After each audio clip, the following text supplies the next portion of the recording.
Hello, hello! Bienvenue sur le podcast Les choses de la vie. Les choses simples sont belles, partageons des ondes positives et profitons pleinement de chaque instant que nous offre la vie. J'espère que mon contenu te plaira et je te dis à très vite. Le désir, au début d'une histoire, semble couler de source. Puis le temps passe.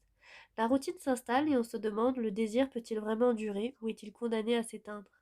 Aujourd'hui, j'ai envie de nuancer cette idée reçue. Il y a une croyance très répandue selon laquelle le désir par nature s'épuise inévitablement avec le temps.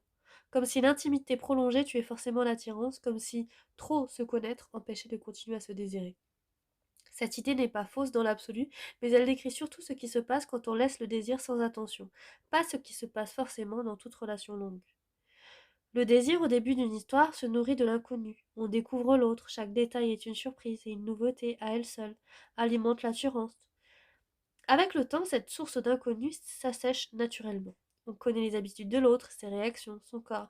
Mais cela ne signifie pas que le désir doit forcément disparaître avec la nouveauté. Cela signifie qu'il change de nature. Le désir dans la durée ne se nourrit plus de la découverte, mais de deux autres choses.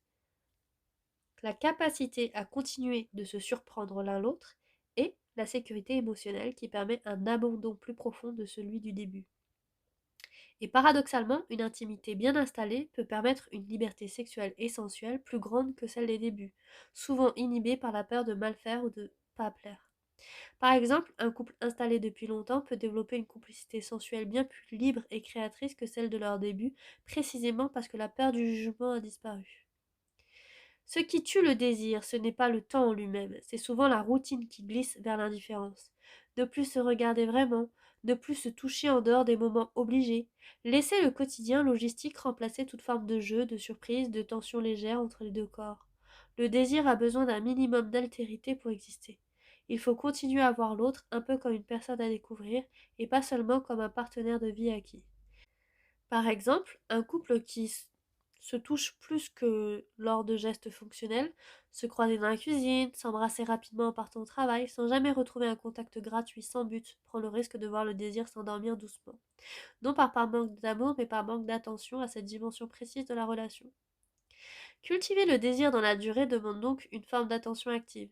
Garder des moments qui n'appartiennent qu'au couple, loin des enfants, du travail, des obligations.